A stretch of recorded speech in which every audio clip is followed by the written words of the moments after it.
নিয়ম নীতির তোয়াক্কা না করে রাজধানীতে ফ্লাইওভারের ওপর বাস থামিয়ে চলছে যাত্রী ওঠানামা। বাড়ছে দুর্ঘটনার ঝুঁকি, দায় এড়াচ্ছে সংশ্লিষ্টরা।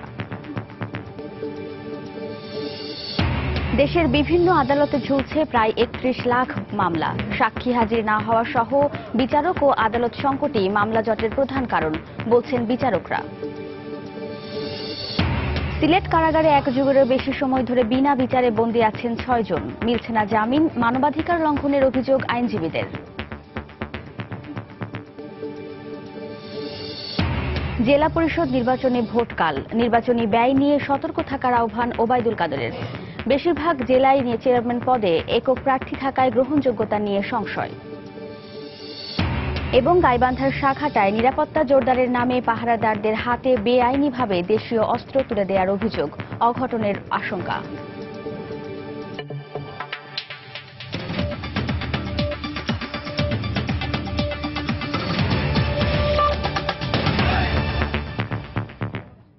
সময় সংবাদের সঙ্গে আছি আমি ওয়াহিদা স্বপ্না। রাজধানীর বেশ কয়েকটি ফ্লাইওভারের ওপরে নিয়ম নীতির তোয়াক্কা না করে অবাধে বাস থামিয়ে যাত্রী ওঠানামা চলছে। এমনকি মেয়র মোহাম্মদ হানিফ ফ্লাইওভারে উঠতে নির্মাণকারী প্রতিষ্ঠান তৈরি করেছে ৩টি সিঁড়ি। এসব সিঁড়ি দিয়ে মানুষ ফ্লাইওভারে উঠে দ্রুত গতির চলন্ত বাস থামাচ্ছে। বিশেষজ্ঞরা বলছেন, এতে দুর্ঘটনার ঝুঁকি বাড়ার পাশাপাশি যানজট বেড়ে ফ্লাইওভারের মূল উদ্দেশ্যই ব্যাহত হচ্ছে। এ ব্যাপারে কথা বলতে রাজি হয়নি ঢাকা দক্ষিণ সিটি কর্পোরেশন। বিস্তারিত আতিকুর রহমান তমালের রিপোর্টে। ফ্লাইওভারের মুখে দাঁড়িয়ে আছে বাস, যাত্রী উঠছেন নামছেন। এটি মহাখালী ফ্লাইওভার। এই ফ্লাইওভারের চেয়ে আরো এক ধাপ এগিয়ে যাত্রাবাড়ি গুলিস্তানের মেয়র মোহাম্মদ হানিফ ফ্লাইওভার। তারা ফ্লাইওভারে ওঠার জন্য বিভিন্ন স্থানে 3টি লোহার সিঁড়ি তৈরি করেছেন। ফ্লাইওভারের উপরেই গড়ে উঠেছে অস্থায়ী বাস স্টপেজ, যার মুখে এসে জটলা করছে বাস। বাস পেতে দ্রুতগতির ফ্লাইওভারের উপরে ঝুঁকি নিয়ে মানুষ রাস্তা পার হচ্ছেন। পুরাল পথে হঠাৎ বাস থামায় দুর্ঘটনার ঝুঁকিও বেড়েছে কয়েক গুণ। মানুষ এখানে নামতেছে এবং তারা পায়ে হাঁটতেছে, তাদের গতি আর গাড়িগুলি যে লেভেলে আসতেছে, তো যে কোনো মুহূর্তে অ্যাক্সিডেন্ট হয়ে যাবে। রানিং গাড়িগুলো আসতেছে, হার্ট ব্রেক সময়তে দেখা যায় হার্ট ব্রেক ধরতে পারে না। যখন অনেক স্পিডে থাকে গাড়ি, ইন্ডিকেটর থাকে না, লাইট পিছনে ব্যাক লাইট থাকে না, কিছু থাকে না, ওই আপনার সাইড নেওয়ার সময় আমাদের অনেক সমস্যা হয়। এসব কারণে শুধু ফ্লাইওভারে নামা বা ওঠার পথেই নয়, পুরো ফ্লাইওভার জুড়ে দেখা যায় দীর্ঘ যানজট। কোন কোন পরিবহনের বাস দাঁড়ায়? বাস দাঁড়ায়, এই যে লোকালগুলো দাঁড়ায়। এটা কি 24 ঘন্টা দাঁড়ায়? 24 ঘন্টা বলতে যাত্রী থাকলে দাঁড়াবে না, থাকলে দাঁড়াবে না। সিঁড়িগুলো দেওয়াতে একটু উপকারও হয়েছে, কিন্তু আমাদের চলাচলের জন্য আবার একটু জীবন দুর্ঘটনার কারণে একটু সমস্যাও হয়ে গেছে। বিশেষজ্ঞরা বলছেন, ফ্লাইওভারে সিঁড়ি তৈরি একটি নজিরবিহীন স্বেচ্ছাচারিতা। পরিকল্পিতভাবেই দুর্ঘটনা ঘটার একটা উপাদান আমি তৈরি করে দিলাম। ফ্লাইওভারের স্ট্যান্ডার্ডে কখনোই আমার যাত্রী ওঠানামার মতো ব্যবস্থা কখনোই থাকা উচিত না বা থাকে না। এটা বন্ধ করে দেওয়া উচিত, কারণ ফ্লাইওভারে আপনার গাড়ি চলবে হাই স্পিডে এবং যাতে আমার কোনো জ্যাম বা বটলনেক না থাকে। অবশ্য পরিবহন বিশেষজ্ঞ অধ্যাপক শামসুল হকের মতে, সিঁড়ি যদি করতেই হয় তাহলে ফ্লাইওভারের উপরে অবশ্যই বাস বেয়ে থাকতে হবে, যদিও সেটি করা হয়নি হানিফ ফ্লাইওভারে। আমার জানা মতে ঢাকা সিটি কর্পোরেশনে জ্ঞাত সারে এটা করা হয় নাই এবং অনুমোদন নেওয়া হয় নাই। সুতরাং এটা একদিকে যেমন অবৈধ, আর দ্বিতীয় কথা হলো জোড়াতালি দিয়ে যেটা করা হচ্ছে এটা অত্যন্ত ঝুঁকিপূর্ণ। এখানে দুর্ঘটনা ঘটার যথেষ্ট সম্ভাবনা আছে। তবে ফ্লাইওভারটির দেখভালকারী প্রতিষ্ঠান ঢাকা দক্ষিণ সিটি কর্পোরেশন এসব বিষয়ে মুখ খোলেনি। টোলাদের উদ্দেশ্যে বাসগুলোকে ফ্লাইওভারে উঠতে উৎসাহিত করা হচ্ছে কিনা সেটি খতিয়ে দেখা উচিত বলেও মনে করেন পরিবহন বিশেষজ্ঞরা। গত কয়েক বছরে রাজধানীতে বেশ কয়েকটি ফ্লাইওভার নির্মিত হয়েছে, কিন্তু সেই হারে কি যানজট কমেছে? বিশেষজ্ঞরা বলছেন, ব্যবহারকারীদের মানসিকতা আর কর্তৃপক্ষের দুর্বল নজরদারি থাকলে ফ্লাইওভারগুলো যানজট নিরসনে তেমন কোনো কাজই আসবে না। আতিকুর রহমান তমাল, সময় সংবাদ, ঢাকা। দেশের বিভিন্ন আদালতে ঝুলছে প্রায় ৩১ লাখ মামলা। এত মামলা সামলাতে হিমশিম খাচ্ছে বিচার বিভাগ। আর বিচারকরা বলছেন, যথাসময়ে সাক্ষী হাজির না করা এবং বিচারক ও আদালত সংকটই মামলা জটের প্রধান কারণ। মামলা জটের জন্য বিচারকরা তাদের দায় এড়াতে পারেন না বলে মনে করেন সাবেক আইনমন্ত্রী ব্যারিস্টার শফিক আহমেদ। আফজাল হোসেনের রিপোর্টে বিস্তারিত। দেশের আদালতগুলোতে বিচারাধীন মামলার সংখ্যা অতীতের সব রেকর্ড ছাড়িয়েছে। দুরারোগ্য ব্যাধি হয়ে দেখা দিয়েছে মামলা জট। অধস্তন আদালতের বিচারকরা বলছেন, সাক্ষী হাজিরে পুলিশের ব্যর্থতা মামলা জটের অন্যতম কারণ হওয়ায় এ বিষয়ে আর ছাড় দেয়া হবে না। সাক্ষী যদি পুলিশ যথাসময়ে আমাদের সামনে হাজির করে দেয়, অবশ্যই মামলা আরো দ্রুত গতিতে এবং স্বল্প সময়ের মাধ্যমে নিষ্পত্তি হবে। যারা সাক্ষীদের হাজির করবে তাদেরকে যথাসময়ে নক করে তাদেরকে যথাসময়ে দিক নির্দেশনা দিয়ে যেন সাক্ষী হাজির করে তাদেরকে বাধ্য করা। আমরা পুলিশকে বিস্তারিত লিখে একবার সাক্ষী নিয়ে আসার জন্য বলেছি। ওই ডেটে যদি পুলিশ সাক্ষী আনতে না পারে তো মাননীয় প্রধান বিচারপতি গতকাল যেটা বলেছেন আমরা সেটা অ্যাপ্লাই করেছি বা করব, করে আমরা দ্রুত মামলা নিষ্পত্তি করে দেব। সুপ্রিম কোর্টের তথ্য মতে আপিল বিভাগ ও হাইকোর্টে বিচারাধীন মামলার সংখ্যা 4 লাখেরও বেশি। মামলার পাহাড় জমে আছে জেলা জজ ও ম্যাজিস্ট্রেট আদালতেও। এ সংখ্যা 27 লক্ষাধিক। এ নিয়ে দেশের সর্বমোট বিচারাধীন মামলা দাঁড়িয়েছে 31 লক্ষেরও বেশি। সিনিয়র আইনজীবীরা বলছেন, এজন্য বিচারকরাও দায় এড়াতে পারেন না। অধস্তন আদালতের বিচারকরা যদি এই ধরনের মুলতবিতে স্বীকার না করে, অর্থাৎ মুলতবিটা অনুমতি না দেয়, তাহলে কিন্তু যারা সাক্ষী সাবদ নিয়ে আসছে বিচার বিভাগের উপরে তাদের একটা আস্থা বাড়বে এবং তাড়াতাড়ি মামলা নিষ্পত্তি হবে। তবে বিচারকরা বলছেন, আদালত ও বিচারকের সংখ্যা বাড়ানো গেলে মামলা জট শূন্যের কোঠায় নামানো সম্ভব। ফুল টাইম কোর্ট ইউজ করলে পরে মামলা নিষ্পত্তির সংখ্যা বাড়তে বাধ্য, কিন্তু আমি যদি বিচারক না পাই আমি কাকে দিয়ে কাজ করাবো? বিচারকের সংখ্যা মামলা অনুপাতে বাড়ানো প্রয়োজন, দেশের জনসংখ্যা অনুপাতে বাড়ানো প্রয়োজন। এখন আমরা বিচারকটা কোর্টরুম শেয়ার করি, which is very much unfortunate. সরকার বা প্রভাবশালী কোনো মহলের হস্তক্ষেপ ছাড়াই স্বাধীনভাবে অধস্তন আদালতের বিচার কাজ পরিচালিত হচ্ছে বলেও জানান তারা। আফজাল হোসেন, সময় সংবাদ, ঢাকা।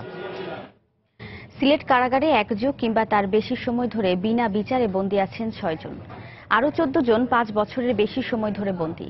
হত্যা কিংবা বিভিন্ন ফৌজদারি অপরাধে এই অভিযুক্তরা জামিনও পাচ্ছেন না। মানবাধিকার কর্মী ও আইনজীবীরা বলছেন, আদালতের রায়ের আগে কাউকে দোষী বলা যাবে না। তাই বিচারের আগে দীর্ঘদিন কারাগারে আটকে রাখা মানবাধিকারের চরম লঙ্ঘন। আরও জানাচ্ছেন আব্দুল আহাদ। জেলাইছি আমি আজ 11 বছর 7 মাস।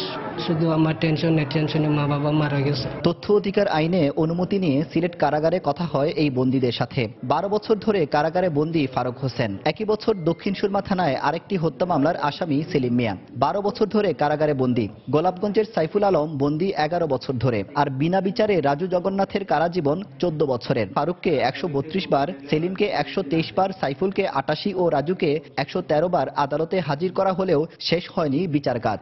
13-14টা বছর ধরে আমার কারাগারে বন্দি, যে আমি ক্ষতিপূরণটা আমার খেয়ে দেবে। আজ 10টা বছর দিয়ে আমার কোনো বিচারও হয় না, খালি আমার কোর্টে নেওয়া আনা করে।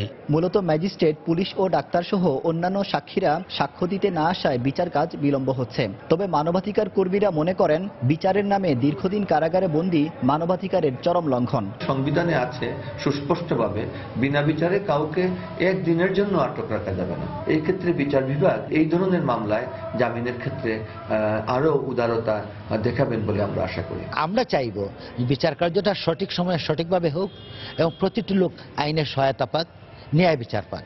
সিনিয়র জেল সুপার জানান, 5 বছরের বেশি সময় ধরে কারাগারে বন্দীদের তালিকা তারা হাইকোর্টের কাছে প্রেরণ করেছেন। আর অতিরিক্ত পিপি দাবি করেন, মামলাগুলো দ্রুত নিষ্পত্তিতে তাদের কোনো গাফিলতি নেই। অ্যাটর্নি জেনারেল মহোদয়ের অফিস থেকে সারা বাংলাদেশে একটা ড্রাইভ দিয়েছে যে কতজন বন্দী 5 বছর বা 10 বছরের উপরে আছে তাদের একটা তালিকা চেয়েছে। আমরা এখন সিদ্ধান্ত নিয়েছি যে একটা রিপোর্ট আসলেই আমরা মামলাগুলো, পুরাতন মামলাগুলো অগ্রাধিকার ভিত্তিতে এখন নিষ্পত্তি হচ্ছে।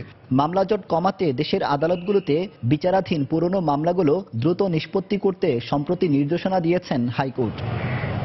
আব্দুল আহাদ, সময় সংবাদ, সিলেট। সময় সংবাদে আরো থাকছে, চট্টগ্রাম বন্দরের ব্যবস্থাপনা ও পরিচালনায় ব্যাপক পরিবর্তন এলেও সংশোধন হয়নি বন্দর কর্তৃপক্ষ অধ্যাদেশ। যুগোপযোগী আইন প্রণয়নের উদ্যোগ সরকারের।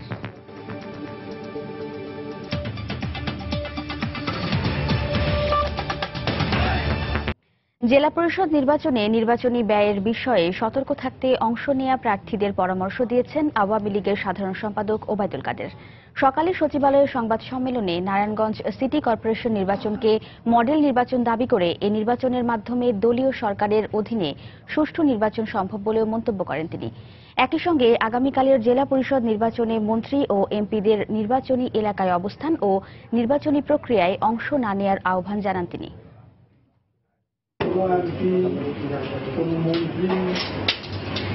লঙ্ঘন না করে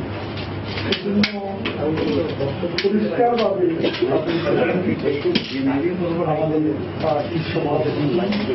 আমাদের শেখ হাসিনার পক্ষ থেকে নির্দেশন নারায়ণগঞ্জের যে ইলেকশনটাকে আমরা আমাদের দেশের মডেল ইলেকশন হিসাবে গণ্য করতে পারি। জেলা পরিষদ নির্বাচনে ভোট গ্রহণ আগামীকাল। এই নির্বাচনের মধ্য দিয়ে জনপ্রতিনিধি পেলেও জেলা পরিষদ থেকে কাঙ্ক্ষিত সুফল পাওয়া যাবে কিনা তা নিয়ে সংশয় প্রকাশ করেছেন বিশেষজ্ঞরা। সবার আগে তারা তাগিদ দিচ্ছেন জেলা পরিষদের কাজের পরিধি নির্ধারণের। এছাড়া 1/3 জেলায় চেয়ারম্যান পদে একক প্রার্থী থাকায় এর গ্রহণযোগ্যতা নিয়েও প্রশ্ন তুলেছেন তারা। বিস্তারিত জানাচ্ছেন রাশেদ লিমন। রাত পোহালেই প্রথমবারের মতো মাঠে গড়াচ্ছে জেলা পরিষদ নির্বাচন। 3 পার্বত্য জেলা বাদে দেশের 61টি জেলায় হতে যাচ্ছে এই নির্বাচন। তবে স্থানীয় সরকারের অন্য প্রতিষ্ঠানের সঙ্গে সমন্বয় না করেই এই নির্বাচন জনগণের প্রত্যাশা পূরণে কতটুকু ভূমিকা রাখতে পারবে তা নিয়ে সংশয় রয়েছে বিশেষজ্ঞদের। তাছাড়া জনগণের সরাসরি অংশগ্রহণ না থাকায় জেলা পরিষদের সঙ্গে সাধারণ মানুষের মানসিক দূরত্ব থাকবে বলেও মনে করেন তারা। একটা সার্বিক সিস্টেমে জেলা পরিষদের ভূমিকা, অন্যান্যগুলোর সাথে তার সম্পর্ক কি, এই বিষয়গুলো নিয়ে কোনো আলোচনা নেই। স্থানীয় সরকার শক্তিশালীকরণের যে একটা এজেন্ডা, সেখানে কোনো ভূমিকা রাখার সম্ভাবনা খুবই ক্ষীণ। উপজেলা পরিষদ, ইউনিয়ন পরিষদ, পৌরসভা, সিটি কর্পোরেশন, তাদের সাথেও এদের একটা সহযোগিতার সম্পর্ক তৈরি করা দরকার। অন্যদিকে বেসরকারি সেবাদানকারী সংস্থা, এগুলোর সাথে একটা সম্পর্ক কিভাবে করা যায়, তাহলে একটা জেলা পরিষদ অনেক কার্যকরভাবে কাজ করতে পারবে।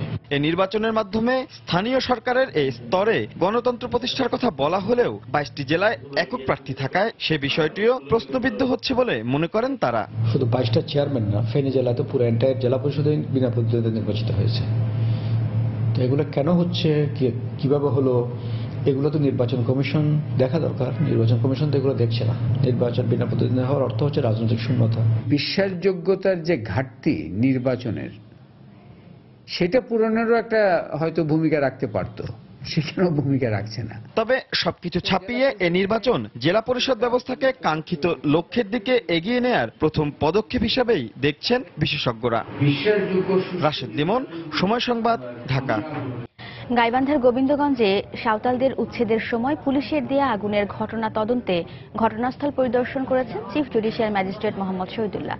এছাড়া রংপুর সুগার মিলের জমি নিয়ে সাঁওতালদের সঙ্গে সংঘর্ষের ঘটনাকে কেন্দ্র করে দায়ের করা 2টি মামলার তদন্ত শুরু করেছে police bureau of investigation PBI. সকাল 11টার দিকে গাইবান্ধার chief judicial magistrate Mohammad Shahidullah Santal পল্লীতে যান। এ সময় তিনি ক্ষতিগ্রস্তদের সঙ্গে কথা বলেন। গত 6 নভেম্বর গোবিন্দগঞ্জে সাঁওতালদের উচ্ছেদের সময় পুলিশ ঘরে আগুন দিচ্ছে, সম্প্রতি সেই ছবি গণমাধ্যমে ছড়িয়ে পড়ে। এরই পরিপ্রেক্ষিতে ঘটনা তদন্তে উচ্চ আদালত চিফ জুডিশিয়াল ম্যাজিস্ট্রেটকে নির্দেশ দেন। এদিকে সকাল 10টার দিকে পিবিআই এর বগুড়ার অতিরিক্ত পুলিশ সুপার আক্তার হোসেনের নেতৃত্বে একটি প্রতিনিধি দল রংপুর সুগার মিলের সাহেবগঞ্জ খামার পরিদর্শন করেন। পিবিআই কর্মকর্তারা জানান, সংঘর্ষের ঘটনায় স্বপন মুর্মু এবং থমাস হেমব্রম গোবিন্দগঞ্জ থানায় আলাদা 2টি অভিযোগ করেন। উচ্চ আদালতের নির্দেশে অভিযোগের 2টির বিষয়ে তদন্ত শুরু করেছে পিবিআই। হাইকোর্টের নির্দেশনা অনুযায়ী পিবিআই কর্তৃক তদন্তের নির্দেশ দেওয়া হয়েছে এবং সেই নির্দেশ অনুসারে এই তদন্ত গতকাল আমরা কেস ডকেট থানার কাছ থেকে গ্রহণ করেছি এবং আজকে আমাদের বগুড়ার একটি টিম, আমার সঙ্গে আরো কয়েকজন পুলিশ পরিদর্শক রয়েছেন, আমরা সবাই মিলে এই সাঁওতালপল্লীর ঘটনাস্থল পরিদর্শন করলাম এবং তদন্ত কার্য শুরু করলাম। শর্ট টাইমের ভিতরে আমি আশা করি যারা সাঁওতালপল্লীর যারা ক্ষতিগ্রস্ত হয়েছেন তাদের যদি সহযোগিতা আমি পাই, তাহলে কে আগুন ধরিয়েছে এই পুলিশ সদস্য বা যে কেউ এই আগুন ধরেই থাকুক, এই বিষয়টি আমি সঠিক তথ্য উদ্ঘাটন করে আমি মহামান্য হাইকোর্টকে শর্ট টাইমের ভিতরে এটা জানাতে পারবো। বাজারে চুরি ঠেকাতে ও নিরাপত্তা জোরদারের নামে গাইবান্ধার শাখাটায় এক জনপ্রতিনিধি পাহারাদারদের হাতে অবৈধভাবে দেশীয় অস্ত্র তুলে দিয়েছেন। অপ্রশিক্ষিত কিছু মানুষের হাতে অস্ত্র তুলে দেওয়ার সুফলের চেয়ে কুফলই বেশি বয়ে আনবে বলে মনে করেন সচেতন মহল। আইনজীবীদের মতে এটা আইন কখনোই সমর্থন করে না। তবে পুলিশ ও জনপ্রতিনিধিরা বলছেন, কোনো অসৎ উদ্দেশ্যে তাদের হাতে অস্ত্র তুলে দেওয়া হয়নি। হেদায়েতুল ইসলাম বাবুর রিপোর্টে বিস্তারিত, ছবি তুলেছেন ওবায়দুল ইসলাম। গাইবান্ধার উল্লাবাজারে নিরাপত্তা জোরদার ও চুরি ঠেকানোর কথা বলে সম্প্রতি পাহারাদারদের হাতে দেশীয় অস্ত্র তুলে দেন সাঘাটা উপজেলার ভরতখালী ইউনিয়নের চেয়ারম্যান শামসুল আজাদ শীতল। নৈশপ্রহরীদের হাতে অস্ত্র তুলে দেওয়ার এই ছবিগুলো নিজের ফেসবুক ওয়ালেও প্রকাশ করেন তিনি। এরপর বিষয়টি ছড়িয়ে পড়লে নানা মহলে আলোচনা শুরু হয়। চেয়ারম্যানের দাবি, পাহারাদারদের নিজের নিরাপত্তার বিষয়টি চিন্তা করেই বণিক সমিতি ও ইউনিয়ন পরিষদের এমন উদ্যোগ। তবে কারো হাতে অস্ত্র তুলে দেয়া আইন সমর্থন করে না বলে জানালেন আইনজীবীরা। স্রেফ একটি বাঁশের লাঠি দিয়ে প্রতিহত করা যাবে না ওই ব্যক্তিদেরকে, যে কারণেই আমার বাজারে কোটি কোটি টাকার এখন ব্যবসা হয়। সেই কারণে এই ব্যবসাকে টাকা থেকে রক্ষা করার জন্য আমরা এই ফালাটা আমাদের এই বাজারে প্রহরীদের হাতে আমরা দিয়েছি। সাধারণ মানুষ বা নৈশ প্রহরী বা অপ্রশিক্ষিত মানুষ যাদের সমাজের প্রতি দায়বদ্ধতা নাই বা তার আইন শৃঙ্খলা বাহিনীর অংশ নয়, তাদের হাতে দিচ্ছেন। এটি আইনের বিরোধী তো বটেই, এটি সামাজিক এক ধরনের বিশৃঙ্খলা তৈরি করবে। এবছরের মার্চ ও ডিসেম্বরে দুদফায় উল্লাবাজারে সোহেল টেলিকমে টিনের চাল কেটে বড় ধরনের চুরি সংঘটিত হয়। মোবাইল সহ প্রায় 8 লাখ টাকার মালামাল চুরির ঘটনায় থানায় অভিযোগ করা হলেও পুলিশ কোনো কুল কেনারা করতে পারেনি। এ নিয়ে উদ্বিগ্ন ব্যবসায়ী মহল। বিপুল ক্ষতি হয়ে যায়, এই ক্ষতি পোষণের মতো না। হ্যাঁ, এখন আমরা তো আমাদের তো আর করার কিছু থাকে না। ব্যবসায় যারা ক্ষতি হচ্ছে সে ক্ষতি আমরা ক্ষতি ফিরে পাচ্ছি না। ঠিক আছে, তো পুলিশের কাছে আমরা তদন্ত করতেই আছি। বাজারে যদি পুলিশ টহলটা ঠিক মতো থাকতো বা তদারকিটা ঠিক মতো থাকতো তাহলে আশা করা যায় এই ধরনের দুর্ঘটনা ঘটতো না। তবে সাঘাটা উপজেলা চেয়ারম্যানের দাবি, দুষ্কৃতিকারীদের মোকাবেলার প্রয়োজনেই পাহারাদারদের সক্ষমতা বাড়ানো হয়েছে। আর পুলিশ বলছে শুধু আত্মরক্ষার জন্য পাহারাদাররা এই অস্ত্র ব্যবহার করবেন। যদি তারা কোনোভাবে দুষ্কৃতিকারী তারা আক্রান্ত হয়, তখন তারা নিজেদের ডিফেন্সের জন্য টর্চলাইট, ভালা বা বাঁশি, এটা এই তাদের সেলফ ডিফেন্সের জন্য আর কি। কাউকে ক্ষতি করবে এই ধরনের উদ্দেশ্য নিয়ে ওটা দেওয়া হয় নাই। ওনারা 5 জন আছে, কোথাও থেকে 10 জন আসলো, তাহলে তো ওনাদের সাথে পারবে না। তখন পুলিশকে ডাকতে ডাকতে আমার থানা এখান থেকে 16 কিলোমিটার। ওনারা কাউকে ধরবে মারবে এই ধরনের তাদের প্রতি নির্দেশনা নাই। গাইবান্ধার উল্লাবাজারে প্রায় 400 ব্যবসা প্রতিষ্ঠান রয়েছে। হেদায়েতুল ইসলাম বাবু, সময় সংবাদ, গাইবান্ধা। সময় সংবাদে আরো থাকছে। টাঙ্গাইলে সরিষা ক্ষেতে বাণিজ্যিকভাবে হচ্ছে মৌমাছির চাষ। লাভজনক হওয়ায় আগ্রহী হয়ে উঠেছেন চাষিরা। রফতানির সম্ভাবনা।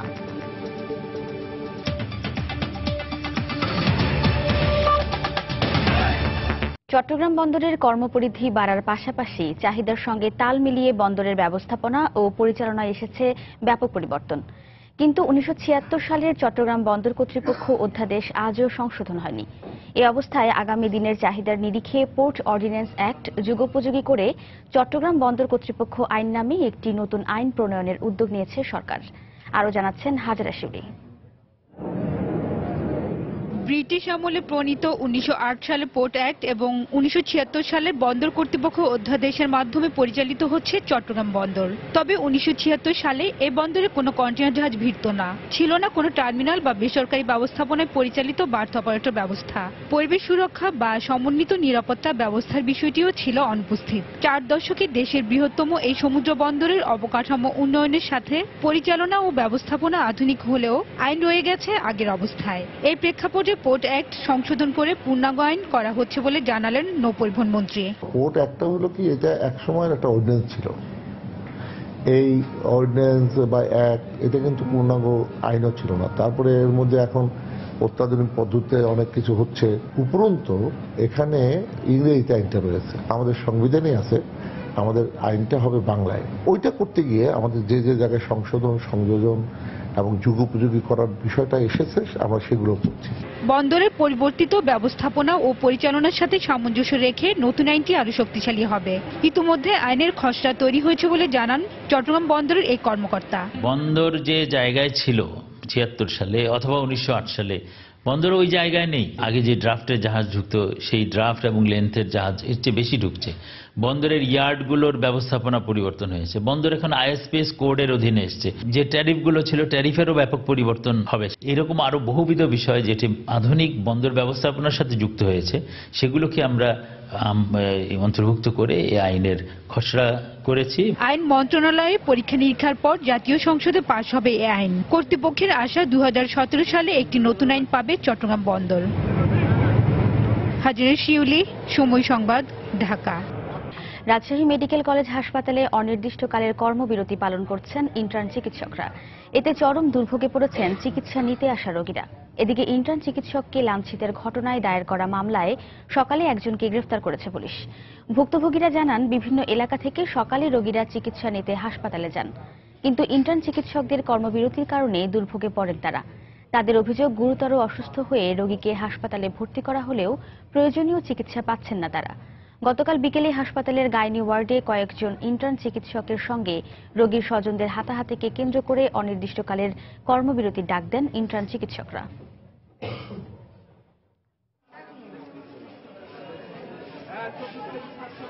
আমরা যদি চিকিৎসা না পাই ঠিক মতন, তাহলে তো আমাদের সমস্যা হতে পারে, এটা স্বাভাবিক। আর রোগীর ওষুধ পানি তো ঠিকভাবে পাচ্ছে না, আমরা তো গরিব মানুষ, আমরা কিভাবে আমরা জীবন রোগীর বাঁচাবো? ডাক্তার দেখছে না তো, অনেক ডেকে ডেকে ব্যথা উঠছে, তাও আসছে না।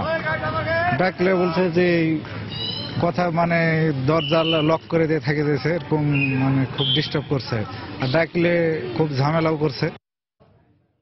বন্যার সময় ডাকাতি, শুষ্ক মৌসুমে মাদকসেবী আর জুয়ারিদের দৌরাত্ম্য, সেই সঙ্গে জমিজমা নিয়ে বিরোধ সহ শান্তি শৃঙ্খলা ভঙ্গের অন্য ঘটনা তো রয়েছেই। এসব মোকাবিলায় নেই পর্যাপ্ত পুলিশি ব্যবস্থা। এতে নিরাপত্তাহীন জীবনযাপন করছেন কুড়িগ্রামের চরের অধিবাসীরা। চরবাসীর জীবনযাত্রা নিয়ে মুমিনুল ইসলাম মঞ্জুর তথ্য ও বেলাল হোসেনের ছবি নিয়ে ধারাবাহিক ডেস্ক রিপোর্টের আজ দেখুন পঞ্চম ও শেষ পর্ব। কুড়িগ্রাম জেলার ওপর দিয়ে বয়ে যাওয়া 16টি নদ নদীর অভ্যন্তরে রয়েছে 2.5 শতাধিক দ্বীপচর। সরাসরি সড়ক যোগাযোগ বিচ্ছিন্ন এই জনপদগুলোর প্রায় 3.5 লাখ মানুষের নিরাপত্তার জন্য রয়েছে মাত্র একটি নৌথানা। ঢুসমারা নামের এই নৌথানায় রয়েছে বরাদ্দের 4 ভাগের 1 ভাগেরও কম জনবল। এছাড়া অপ্রতুল জনবল নিয়ে বড়বের চর অস্থায়ী পুলিশ ফাঁড়ি আর নামাজের চর তদন্ত কেন্দ্র। চলাচলের জন্য আছে মাত্র একটি দেশি ভাড়া করা নৌকা। বন্যার সময় এই নৌকা দিয়ে চলাচল করা গেলেও শুষ্ক মৌসুমের জন্য কোনো বাহন নেই। থানা এবং ফাঁড়ির অবকাঠামো পর্যাপ্ত নয় এবং ঝুঁকিপূর্ণ।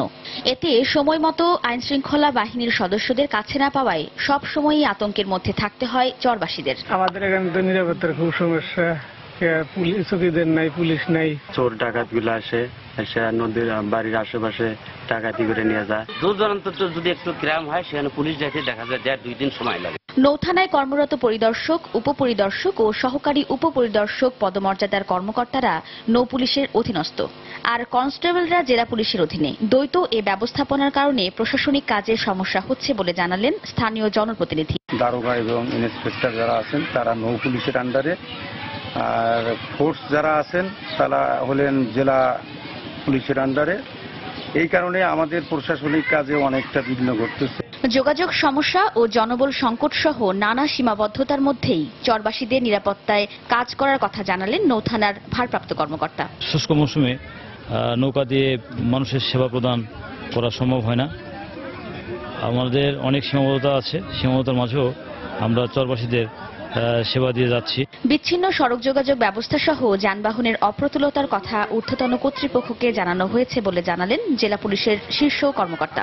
এখানে যোগাযোগ ব্যবস্থা সহ যানবাহনের কিছু অপ্রতুলতা রয়েছে, এগুলো আমরা ঊর্ধ্বতন কর্তৃপক্ষকে জানিয়েছি।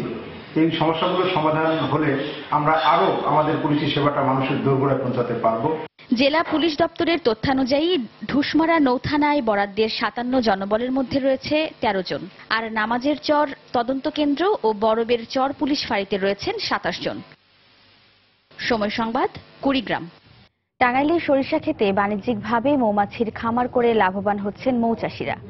খামার থেকে সংগৃহীত মধু বিক্রি করে আর্থিক সচ্ছলতা পাওয়ার অনেকেই মৌমাছি চাষে আগ্রহী হয়ে উঠেছেন। সরকারি পৃষ্ঠপোষকতা পেলে এখানকার মধু বিদেশে রপ্তানি করে বৈদেশিক মুদ্রা অর্জন সম্ভব বলে মনে করে মৌচাষ উন্নয়ন সংস্থা। টাঙ্গাইল থেকে কাদির তালুকদারের তথ্য ও ছবি নিয়ে ডেস্ক রিপোর্ট। টাঙ্গাইলের গোপালপুরের মোহনপুর গ্রামের দিগন্ত জোড়া সরিষার ক্ষেতে এইভাবেই ভো ভো করে উড়ে বেড়াচ্ছে অসংখ্য মৌমাছি।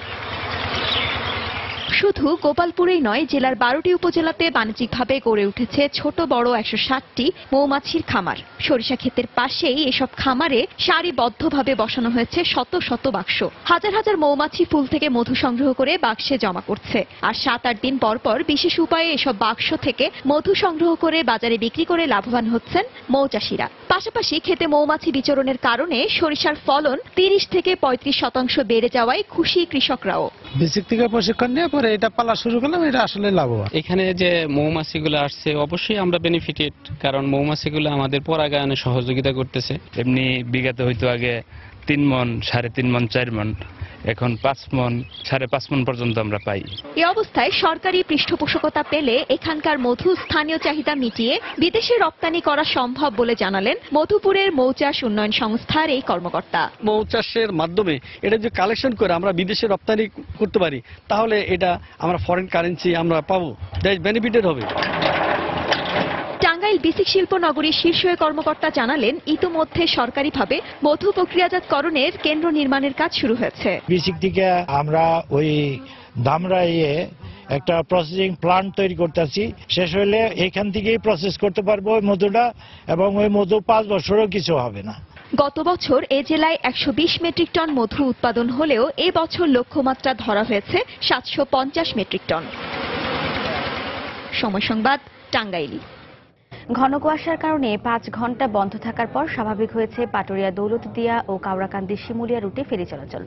ভোররাতে ঘন কুয়াশার কারণে মাদারীপুরের কাওড়াকান্দি শিমুলিয়া নৌ রুটে ফেরি চলাচল বন্ধ ঘোষণা করে ঘাট কর্তৃপক্ষ। মাঝনদীতে আটকা পড়ে 4টি ফেরি। পরে সকাল 10টার দিকে কুয়াশা কমে আসলে ফেরি চলাচল স্বাভাবিক হয়। এ সময় ঘাটের উভয় পাড়ে আটকা পড়ে কয়েকশো যানবাহন।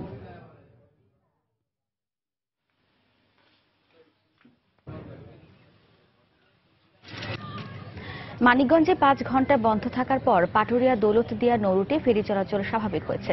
সূর্য ওঠার সঙ্গে সঙ্গে কুয়াশা কিছুটা কমে আসলে ফেরি চলাচল স্বাভাবিক হয়। তবে ফেরির ধীর গতির কারণে ঘাটের উভয় পাড়ে আটকা পড়ে 5 শতাধিক যানবাহন। সাভারের হেমায়েতপুরে মিউচুয়াল ট্রাস্ট ব্যাংকের 110তম শাখার উদ্বোধন করা হয়েছে। হেমায়েতপুর বাস স্ট্যান্ডে গতকাল এ শাখার উদ্বোধন করেন প্রধান অতিথি এমটিবির চেয়ারম্যান MA রৌফ। উদ্বোধনী অনুষ্ঠানে উপস্থিত ছিলেন ব্যাংকের ব্যবস্থাপনা পরিচালক ও প্রধান নির্বাহী আনিস এ খান। এছাড়াও ব্যাংকের ঊর্ধ্বতন কর্মকর্তারা, স্থানীয় গণ্যমান্য ব্যক্তি এবং ব্যবসায়ীরা উপস্থিত ছিলেন। দেশের বাইরের খবর। মার্কিন নৌঘাঁটি পার্ল হারবার পরিদর্শনে যাচ্ছেন জাপানের প্রধানমন্ত্রী শিনজো অ্যাবে। তবে জাপান সরকারের পক্ষ থেকে বলা হয়েছে, পার্ল হারবার আক্রমণে নিহতদের জন্য প্রার্থনা করবেন অ্যাবে।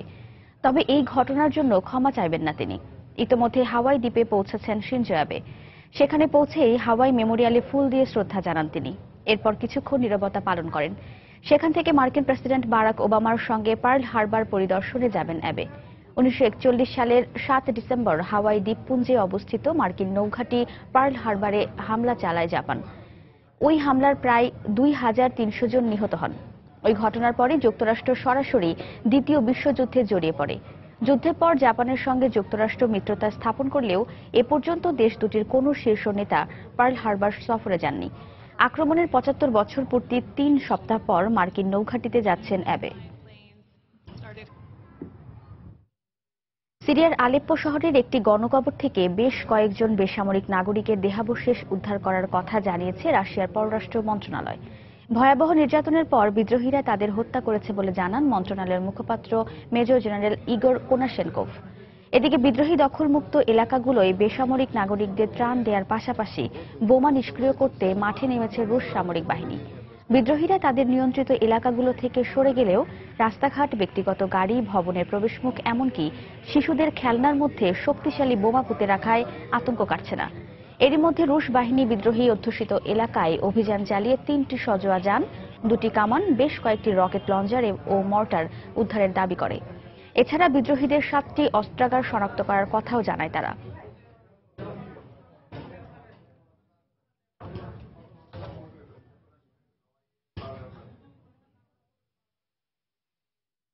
টাইফুন নকটেনের আঘাতে ফিলিপিন্সে ব্যাপক ক্ষয়ক্ষতি হয়েছে। টাইফুনে ধ্বংস হয়ে গেছে বহু ঘরবাড়ি ও রাস্তাঘাট। ভেঙে গেছে গাছপালা সহ বিভিন্ন স্থাপনা। এছাড়া বন্ধ রয়েছে বিদ্যুৎ সংযোগও। এরই মধ্যে রাস্তাঘাট পরিষ্কার করে সেখানকার জনজীবন কিছুটা স্বাভাবিক হতে শুরু করেছে। আবহাওয়া বিভাগ জানায়, রোববার রাতে ঘন্টায় 155 কিলোমিটার বেগে আলবাই প্রদেশে আঘাত হানে টাইফুন নকটেন। পূর্বাঞ্চলে আঘাত হানার পর টাইফুনটি দুর্বল হয়ে ঘন্টায় 130 কিলোমিটার বেগে রাজধানী ম্যানিলার পশ্চিমের জনবহুল এলাকায় আঘাত হানে। টাইফুনের প্রভাবে ওই এলাকায় বন্যা ও ভূমিধসের খবর পাওয়া গেছে। এর আগে পরিস্থিতি মোকাবেলায় পূর্ব উপকূল থেকে বাসিন্দাদের নিরাপদ স্থানে সরে যেতে নির্দেশ দেওয়া হয়। বন্ধ করে দেওয়া হয় বেশিরভাগ বন্দর।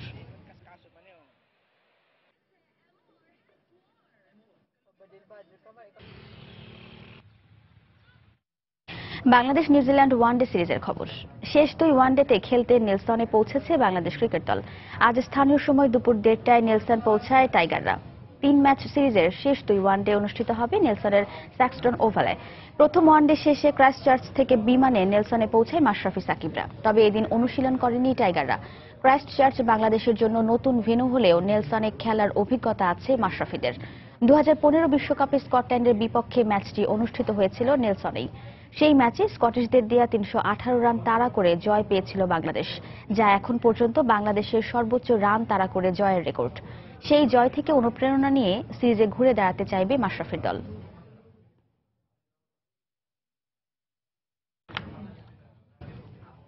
নিউজিল্যান্ডের বিপক্ষে শেষ 2 ওয়ানডে ম্যাচের জন্য অপরিবর্তিত থাকছে বাংলাদেশ দলের স্কোয়াড। তবে হ্যামস্ট্রিংয়ে চোট খাওয়া মুশফিকুর রহিম শেষ পর্যন্ত ফিট হতে না পারলে সুযোগ আসতে পারে উইকেটকিপার ব্যাটসম্যান নুরুল হাসান সোহানের।